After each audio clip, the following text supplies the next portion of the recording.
우리가 예전보다 더 많은 지식을 가지고 있어요. 그런데 지식이 많아졌다고 해서 확실해지고 분명해졌느냐? 그러면 또 그렇지 않아요. 왜 인생이 지식이 많아지고 아는 것이 더 많아져도 분명하지 않은가? 오늘 제목이 지식이 많아도 헷갈린다 하는 겁니다. 전도서가 우리에게 말합니다. 하나님을 떠난 지식은 우리를 더 분명하게 하는 것이 아니라 오히려 더 깊은 혼란 속으로 데리고 간다고 하죠.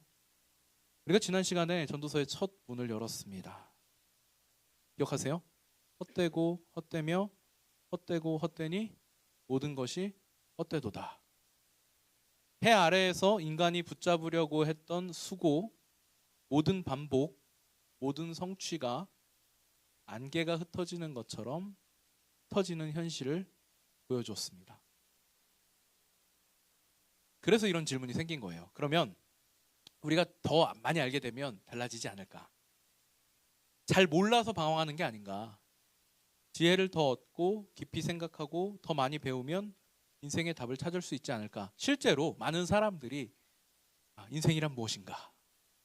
이런 질문에 빠지죠. 그리고 그걸 찾기 위해서 어떤 노력들을 기울이면 공부를 하기도 합니다. 물론 이제 우리가 전도서를 통해서 인간이 시도할 수 있는 다양한 시도들을 다 보게 될 텐데 그 중에 오늘 하나는 뭐냐면 이 지식을 채우는 거예요.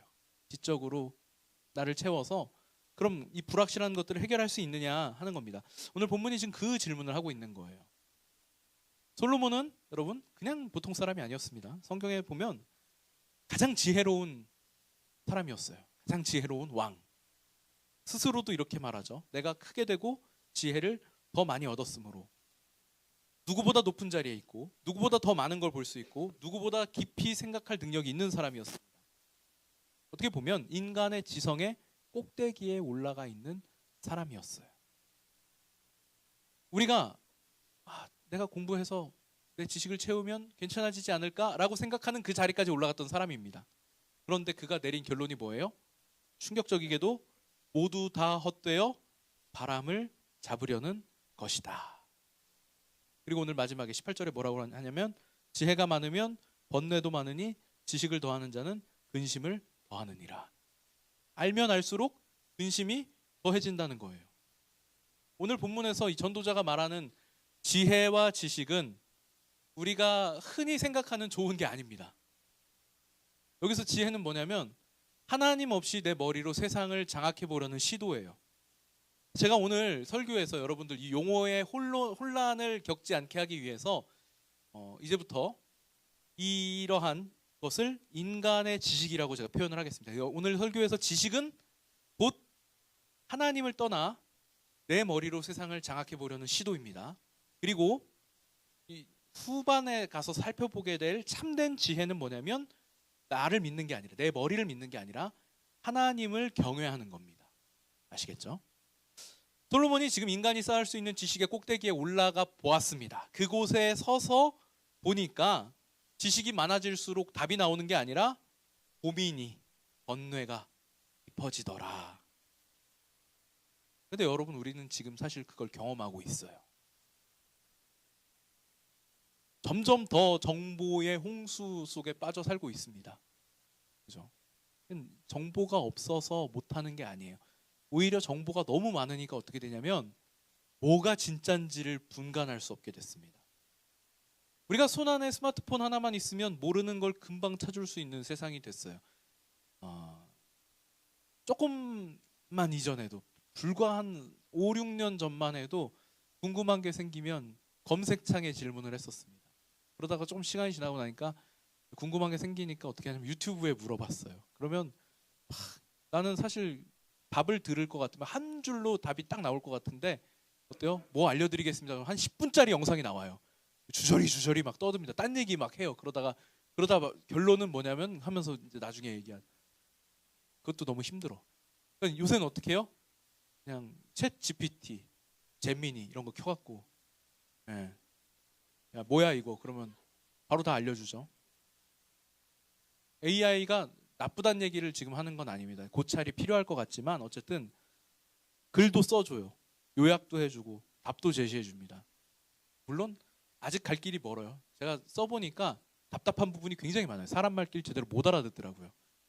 이걸 가르치려고 하니까 차라리 그냥 사람 가르치는 게 낫겠어요. 근데 중요한 건 뭐냐면 기술이 엄청나게 발전하고 있고 결국 우리는 지식이 정보가 더 많은 세상 속으로 점점 더 들어가 살게 될 거라는 겁니다. 이전보다 훨씬 더 많은 정보 속에서 살고 있어요. 과거에는요, 여러분. 제가 이제 처음 컴퓨터를 배우던 시절에 생각이 납니다. 한 지금으로부터 약 30년쯤 전에 컴퓨터를 처음 배우던 시절에 30년 전 그러니까 되게 옛날 같죠. 그때도 지금 우리가 사용하는 PC랑 비슷하게 생겼었어요. 근데 이제 컴퓨터의 역사를 처음에 이제 배우거든요. 그러면 거기서 이제 얘기하는 게 뭐냐면 뭐 진공관, 트랜지스터 그런 것들이 점점 작아져 가지고 우리 스마트폰에 들어가는 그 칩 이런 게 된 거예요. 그래서 처음에는 그런 컴퓨터 한 대를 들여놓으려고 하면 막 무슨 뭐 방 하나를 가득 채워야 됐다 그런 것부터 이제 시작을 합니다.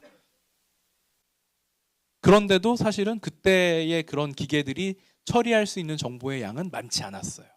그럼 우리는 정보를 얻으려면 어디에 가야 했냐면 도서관에 가야 했습니다. 기본적으로 공부를 하려 그러면 도서관에 가야 돼요. 그래서 제가 이제 그 얘기 저하고 이제 뭐 하면서 많이 최근에 제가 했던 것 같은데 김가람 목사의 첫 데이트, 생전 첫 데이트가 장소가 도서관이었습니다. 초등학교 5학년 때. 네. 반 짝꿍하고 같이 숙제하러 갔던 첫 데이트. 도서관. 요새는 도서관 안 가죠. 도서관 대학생들도 도서관 잘 안 가죠. 도서관 안 가고 뭐 해요? 그런데 카페에서 우아하게 앉아가지고 그런 거 많이 하더라고요. 점점 더 정보는 많아지는데 여러분 문제는 뭐냐면 방향이 없어지고 있다는 거예요. 뭐가 진짠지를 말하진 않습니다. 그냥 정보만 많아지고 있어요. 아는 게 많으면 좋을 것 같은데 확신을 못하게 됩니다. 정확하게 뭔가를 내가 딱 알고 그것을 붙잡고 있어야 그게 내 건데 되게 많긴 해요. 많은데 정확하게 내가 할 수 있는 건 없어. 그런 세상에서 우리가 살고 있죠. 여러분 뭐냐면 홍수가 나면 물이 엄청 많아집니다. 물이 넘쳐요. 그래서 이제 막 물이 많이 들어차갖고 점점 막 발목, 무릎, 허리 뭐 이렇게 물이 들어찼다고 한번 생각해 보세요. 물이 많죠? 마실 물이 있어요? 물이 많다고 마실 물이 있는 게 아닌 겁니다. 그런 세상을 우리가 살고 있는 거예요. 결정할 수 있는 건 점점 더 적어집니다. 계속해서 검색하는데 안심이 안 돼요. AI는 끊임없이 의심을 해줘야 됩니다. 얘 혹시 틀린 얘기를 하는 건 아닌가? 여러분 스마트폰 계속 붙들고 있어봐야 그게 여러분들에게 안심을 갖게 하지 않죠. 오히려 더 불안하게 만듭니다. 이제 저하고 같이 신앙생활 오래 한 우리 청년들은 익숙한 얘기인데 계몽주의 얘기를 한번 해볼까 해요. 우리 한때 인류가 지식이 인간의 이성이 우리의 삶을 점점 더 좋은 곳으로 이끌고 갈 거라는 생각을 했었습니다. 하나님 없이도 더 많이 배우고 우리가 똑똑해지면 야만의 시대를 벗어나서 더 나은 세상으로 갈 수 있을 거라고 그렇게 생각을 했어요. 그런데 중요한 건 뭐냐면 역사가 증명한 현실은 그게 아니었습니다. 우리는 더 똑똑해졌을진 모르겠지만 그 지식으로 더 정교하게 거짓을 만들고 잔인한 폭력을 만들어 왔어요. 그걸 제가 1차 대전, 2차 대전 얘기를 했었습니다. 1차 대전, 2차 대전 이후에 그러면 그런 폭력이 없어졌느냐? 야만의 시대가 끝나고 정말 그래서 사람들이 더 정직해지고 더 훌륭해지고 이성적으로 더 뛰어나지면서 그렇게 됐냐? 아니에요. 더 시간이 지나면 지날수록 그런 것들이 기술이 발전한다고 바뀌지 않는다는 걸 더 우리는 명확하게 보게 됩니다. 러시아 우크라이나 전쟁을 보니까 그랬어요. 이제는 기술이 얼마나 더 발전을 했는지 전쟁터에 사람이 가지 않고 그냥 드론을 날려갖고 그 카메라로 도망가는 사람을 계속 찍으면서 막 쫓아가는 거예요. 영상 보고 너무 충격을 받았습니다. 게임 하듯이. 그러다 죽여버리죠. 기술이 발전한다고 우리의 삶을 더 좋은 곳으로 이끌지 않는다는 걸 우린 이미 봤어요. 왜 그래요? 지식이 거룩을 만들지 못하기 때문에 그렇습니다. 오늘날 우리가 이성이 우리에게 답을 줄 거라는 결론을 결국엔 포기해버렸어요. 그래서 어떡합니까? 이제는 정답 같은 건 없다예요. 정확하게는 모두가 다 정답이 된 겁니다. 모두가 정답이라는 건 사실 정답이 없다는 거죠. 이건 일종의 체념입니다. 더 이상 진리가 무엇인지에 대해서 탐구하지 않겠다는 결론이에요. 각자 자기 방식대로 살자. 이걸 우리가 뭐라 그러냐면 상대주의라 그러거든요. 너도 옳고 나도 옳고 나는 내 맘대로 살 테니 너는 네 맘대로 살아라. 상대주의입니다. 여러분 굉장히 이성적인 것 같고 굉장히 합리적인 것 같고 굉장히 겸손한 것 같고 굉장히 배려하는 것 같지만 사실은 이건 뭐냐면 인간 지성으로는 삶의 무게를 감당할 수 없다라는 결론으로 만들어낸 체념의 태도예요. 이걸 솔로몬은 이미 본 겁니다. 몰라서 방황한 게 아니에요. 누구보다 많이 보고 누구보다 많이 생각했고 누구보다 많이 연구했지만 그가 내린 결론은 뭐냐면 다 헛되고 다 바람을 잡는 일과 같았다는 거예요. 왜냐하면 인간의 지혜는, 인간의 지식은 현실을 설명할 수는 있어도 현실을 바로잡지는 못하기 때문입니다. 여러분 의사가 암에 걸렸다고 한번 생각을 해보세요. 의사가 암에 걸렸어요. 자기가 전공하고 있는 과목의 부위에 암이 생겼어요. 내가 이 암을 지배하기 위해서 열심히 연구해. 그런다고 잡혀요? 그것은 내가 아는 것과는 별개의 문제죠. 내가 아는 것과는 별개의 문제입니다. 많이 알면 고칠 확률이 높아질 수는 있겠죠. 그러나 꼭 우리 인생이 우리가 안다고 다 해결되진 않죠. 많이 안다고 해서 현실을 바로잡을 수는 없습니다. 많이 안다고 해서 굽어 있는 세상을 펴게 할 수 있는 것도 아니에요. 내가 깊이 이해하고 있다고 해서 우리의 인생의 모자란 부분이 채워지는 것도 아니라는 겁니다. 그래서 전도자가 우리 솔로몬이 이런 표현을 사용합니다. 구부러진 것도 곱게 할 수 없고 모자란 것도 셀 수 없도다. 여러분 우리가 왜 더 많이 알고 더 습득하려고 애를 쓸까요? 솔직해져 봅시다. 근데 사실은 제가 느낄 땐 이 안에 있는 분들은 사실 공부를 즐기는 분들은 아니에요. 그죠? 예. 근데 공부를 하면 막 그 쾌감이 얻어지는 사람들이 가끔 있거든요. 여긴 없는 것 같은데. 그래도 어쨌든 간에 여러분 대학생들 공부 열심히 해야 되잖아요. 그죠? 제가 들었어요. 우리 그 6월에 전교인 수련회를 계획하고 있는데 시험 기간이라고 뭐 시험 기간에 공부 왜 해요? 그러면 시험 기간에 공부 왜 해요? 공부가 내 취향은 아닌데 그럼 공부 왜 하는 거예요? 왜 해요? 뭘 점검해요? 말도 안 되는 소리를. 자, 제가 어지간한 답에는 다 대답할 준비가 되어 있었는데 저런 답이 나올 줄 몰랐어요.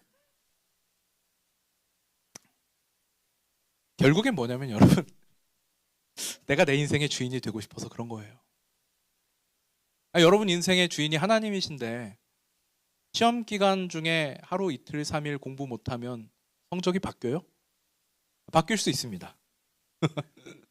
근데 그게 바뀐다고 여러분 인생이 바뀔까요? 하나님이 주인이신데? 중요한 건 그거죠. 근데 중요한 건 뭐냐면 내가 충분히 똑똑해지면 내가 좋은 성적을 얻으면 내 인생의 구분기를 내 힘으로 펴서 고속도로로 만들 수 있다고 생각을 하기 때문에 그렇습니다. 아니에요? 없잖아요. 제가 한동안 이 문제로 괴로웠었습니다. 목사가 되면 평생 공부를 해야 돼요. 맞아요. 사실입니다. 근데 기왕이면 공부도 뭔가 할 거면 이게 남는 게 좋잖아요. 공부 열심히 하고 있습니다. 뭘 했는데? 그러면 뭐 책도 많이 보고 뭐 아무도 안 알아줘요. 근데 사실 그런 건 공부 많이 했습니다. 뭘 했는데? 제가 학위가 뭐 박사고요. 뭐 뭐 대학원을 어디를 나왔고요. 이렇게 해야 공부를 많이 했구나 인정을 받죠. 제가 그랬어요. 어차피 목사는 평생 공부해야 되니까. 기왕이면 좋은 학교 가서 가방끈을 이만큼 길게 해가지고 학위를 딸 때 논문도 있어 보이는 제목 잔뜩 붙은 걸로 해갖고 멋들어지게 한 권 탁 써서 그러면 얼마나 좋을까? 얼마나 멋이 날까? 그래서 내가 높아질 수 있는 데까지 다 높아진 다음에 하나님한테 영광을 돌리면 되겠다. 하나님한테 인심 쓰는 것도 아니고 그따위 생각을 했었습니다. 근데 제가 공부를 하다 보니까 신대원 다닐 때였는데요. 공부를 하다 보니까 존경하는 목사님들도 생기고요. 존경하는 교수님들도 생기는데 중요한 건 뭐냐면 실상 그분들도 자기가 가르치는 것과 같은 삶을 살지 못한다는 걸 봤어요. 너무 충격이었습니다. 제가 막 괴로워지더라고요. 그리고 이런 생각이 들었어요. 목사가 가방끈이 길어지는 것이 과연 유익한 일이 되는가? 제가 서두에 말씀드렸던 것처럼 물론 목사는 평생 공부를 해야 됩니다. 좋은 설교를 하려면, 좋은 목회를 하려면 부지런히 공부를 하는 게 맞아요. 그런데 저는 사실 단순히 목적이 거기서 끝나지 않았죠. 내 명함에 한 줄을 더 채워보고 싶어갖고 다른 사람들이 더 많이 알아줄 수 있는 것을 갖기 위해서라고 하는 목적이 생기니까 이건 뭐냐면 제가 잡으려고 했던 바람이었습니다. 화려한 지식으로 포장하려고 해도 그게 여러분 제 안에 있는 이 굽어버린 본성을 바꾸지 못해요. 펼 수 없습니다. 그래서 이 문제가 해결되지 않아서 공부를 안 했어요. 공부를 안 할 거면 이 정도 핑계는 돼야 되지 않겠습니까? 이 문제가 해결될 때까지 꽤 오랜 시간이 걸린 것 같습니다. 제가 신대원 졸업하고 나서 다시 대학원을 들어가는 데까지 걸린 시간이 7년이에요. 7년 동안 이 문제를 마음에 품고 살았었습니다. 그리고 이게 해결이 됐어요. 어떻게 해결이 됐을까요? 이제는 정말 배워야 한다라고 하는 목적이 확인이 되었을 때 이 목적을 어디서 볼 수 있었을까요? 이건 나를 증명하기 위해서가 아니라 내가 하나님을 더 깊이 알고 교회와 성도들을 바르게 세우는 일에 내 지식을 사용해야 하는구나 라고 하는 마음이 확실하게 들었을 때 그때 이게 해결이 됐어요. 가방끈이 길어지는 게 내 인생의 목적이 아니라 여러분 오늘 이 전도자는 우리의 이러한 속을 훤히 들여다보고 있습니다. 구부러진 것은 네가 필 수 없다는 거예요. 이걸 쉽게 우리가 이해할 수 있는 말로 표현해 보자면 네가 하나님이 되지 말아라예요. 아무리 대학원 나오고 박사가 되고 AI를 끼고 살아도 여러분 우리는 펼 수 없는 구부러진 현실을 어딘가에선 만나게 됩니다. 그건 우리가 모자라서가 아니에요. 그건 우리가 멍청해서가 아닙니다. 우리가 피조물이기 때문이에요. 그러니 여러분 인생을 다 고쳐놓아야 내가 안심할 수 있겠다는 오만한 생각을 멈춰야 합니다. 굽은 펴시는 분은 하나님이시고요. 우리는 그분이 펴놓으신 길을 걷는 사람들일 뿐입니다. 그래서인지 전도자는 여기서 멈추지 않습니다. 지혜의 경계선 끝까지 가서 그 너머를 봐요. 17절을 한번 볼까요? 17절에 보니까 내가 다시 지혜를 알고자 하며 미친 것들과 미련한 것들을 알고자 하여 마음을 썼으나 이것도 바람을 잡으려는 것인 줄을 깨달았도다. 아멘. 지성이 바른 모습으로 발현되는 것만 본 게 아니고 이 지성의 경계의 바깥을 봤어요. 인간의 이성이 어디까지 올라갈 수 있는가. 그리고 그 이성이 하나님을 떠난 채 끝까지 극한까지 밀고 가면 어디에 갈 수 있는지를 본 겁니다. 그런데 역사 속에서도 그런 외침을 보았어요. 누가 그 얘기를 했냐면 누군지 이름은 기억 못해도 여러분들도 들어봤을 얘기입니다. 신은 죽었다. 프리드리히 니체. 여러분 니체라고 하는 사람이 철학계에서 굉장히 뜨거운 사람이에요. 죽은 지가 꽤 됐는데도 아직도 뜨거워요. 방금 죽은 것처럼. 지금도 니체 연구하는 사람들이 굉장히 많습니다. 문제는 뭐냐면 니체의 책을 읽어보세요. 초기의 책들은 그래도 그나마 읽을 만한데 뒤로 가면 갈수록 무슨 말인지를 못 알아먹겠어요. 저는 이렇게 생각합니다. 김가람 목사의 의견이에요. 미친 사람이에요.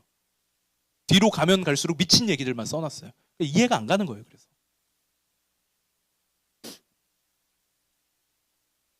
인간이 하나님 없이 스스로 의미를 만들고 스스로 기준이 되고 스스로 선과 악을 정해보겠다라고 하는 선언이 뭐냐면 바로 이 신은 죽었다였습니다. 이 말 한마디로 니체는 핫한 사람이 된 거거든요. 겉으로 보면 굉장히 강해 보이죠. 우리가 길에서 전도하러 나가서 만나는 사람들이 있어요. 그래서 저는 교회에서 나왔습니다. 예수님 믿으세요. 우리 인생에는 예수님이 필요합니다. 이런 얘기하면 대부분의 사람들은 그래도 좋게 반응해 주려고 하거든요. 아, 네, 알겠습니다. 네. 제가 바빴어요. 이런 식으로 하는데 가끔 이상한 사람들이 있어요. 나한테 그런 거 강요하지 마. 어디? 예수 그따위 거 필요 없어. 이런 사람들이 있어요. 네. 그런 사람들이 세 보여요? 아니죠. 더 많이 모자라. 네. 그런 분들일수록 더 많이 사랑이 필요하고 더 애정을 품고 관심을 품고 기도해드려야 되는 분들이죠. 마찬가지입니다. 두려움 없는 자유선언인 것 같지만 이것이 가장 인간이 하나님 없이 살아보려고 하는 그 노력, 인간의 지혜로 어떻게든 견뎌보려고 버텨보려고 만들어보려고 하는 발버둥의 끝에 가니까 이런 답이 나오는 거예요. 그게 해방이 아니고 공허예요. 그게 얻어내는 게 아니고 상실이었어요.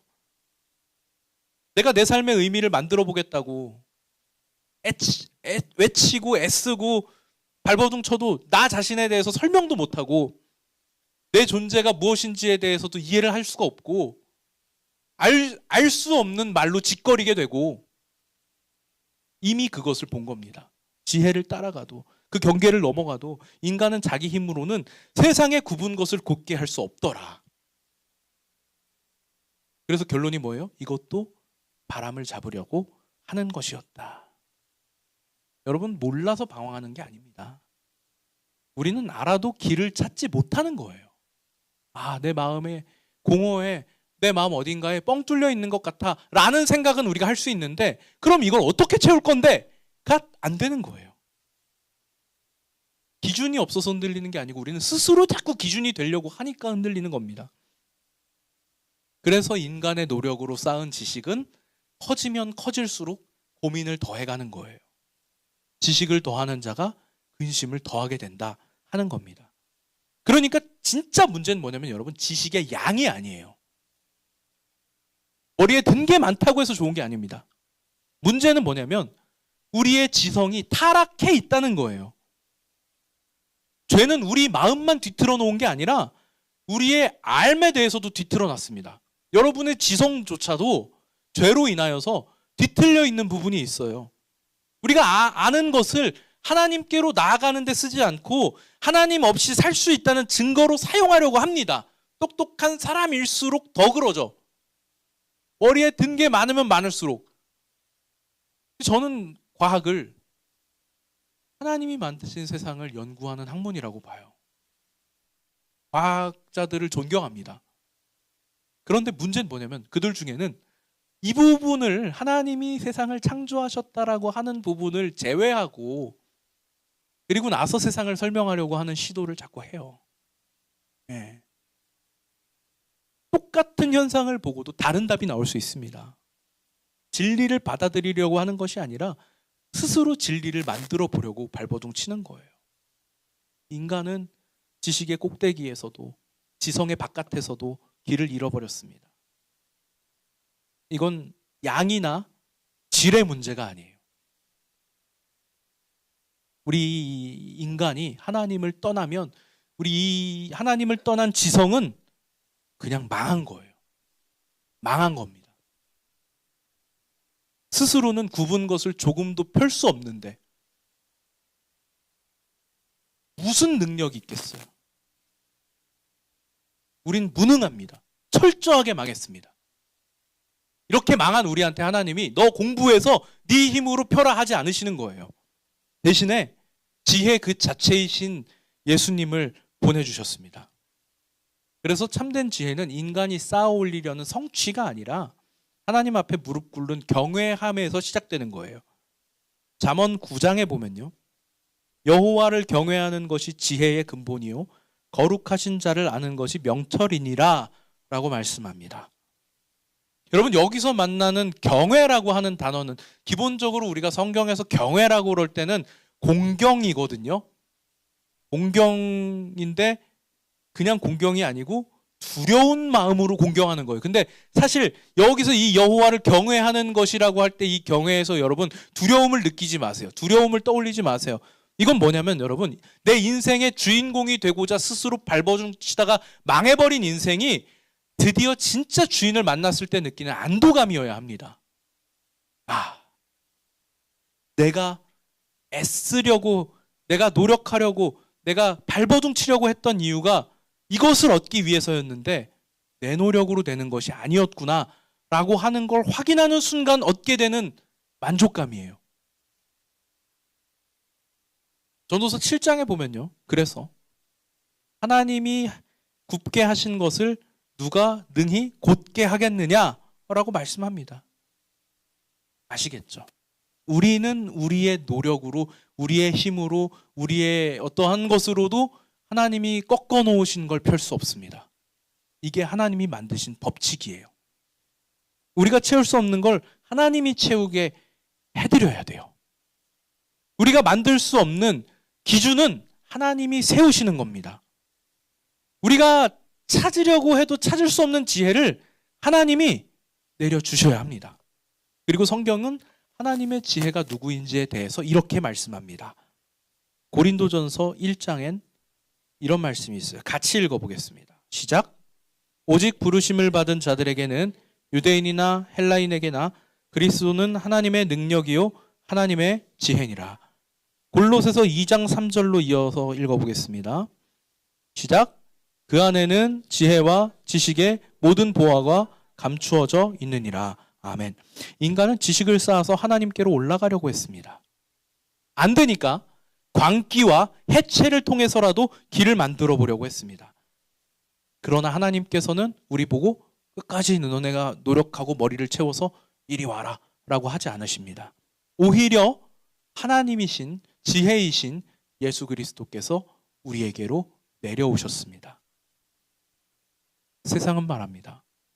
네가 의미를 만들어라.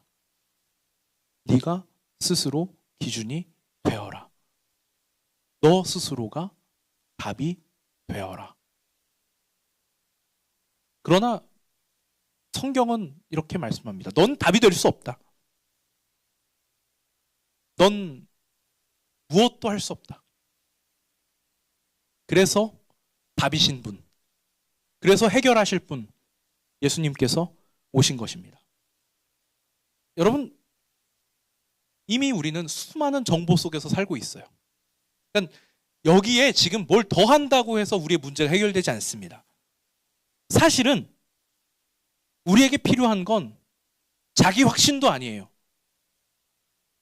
우리는 점점 더 불확실한 세상 속에서 살게 될 겁니다. 여러분은 시간이 지나면 지날수록 더 많은 정보들 속에서 지금보다 더 진리를 알지 못한 채 헤매게 될 겁니다. 지금 우리가 살고 있는 대로 여전히 흘러간다면 우리의 삶은 더 이상 나아질 것이 없을 거예요. 물론 기술이 발전하면 편해지긴 하겠죠. 그러나 그것이 우리의 삶을 의미 있게 바꿔주진 않을 겁니다. 오히려 우리의 삶이 편해지면 편해질수록 여러분의 인생의 의미를 더 찾기 힘들어질 거예요. 우리에게 필요한 건 하나님을 경외하는 마음, 하나님의 지혜이신 그리스도를 붙드는 믿음입니다. 그분 안에서만 우리는 방향을 찾을 수 있고, 우리의 생각은 자리를 찾을 수 있고, 우리의 혼란한 마음은 안식을 얻을 수 있습니다. 그러니까 여러분, 더 많이 하는 것으로 여러분 자신을 구원하려고 하지 마세요. 여러분 스스로 기준이 되려고 하지 마세요. 하나님 없이도 살 수 있다고 말하는 이 세대의 기준을 따라가지 마시기 바랍니다. 성경은 배움을 반대하는 게 아니에요. 우리는 하나님이 주신 모든 것들을 통해서 하나님을 알아가야 합니다. 여기에는 지성도 마찬가지예요. 하나님 없이 답이 되려고 하는 게 문제예요. 하나님 없이도 답을 찾을 수 있다고 말하는 인간의 지성을 무너뜨리자는 겁니다. 지혜가 많아도 헷갈리는 세상 속에서 우리의 참된 평화는 더 많은 정보를 얻는 것이 아니라 가장 확실한 기준이 되시는, 가장 유일한 진리가 되시는 예수 그리스도께 있다라는 겁니다. 오늘도 이 예수님을 붙드시기 바랍니다. 그분 안에서만 흔들리는 우리의 생각도, 우리의 불안한 마음도, 우리의 길 잃은 삶도 제자리를 찾을 수 있을 것입니다.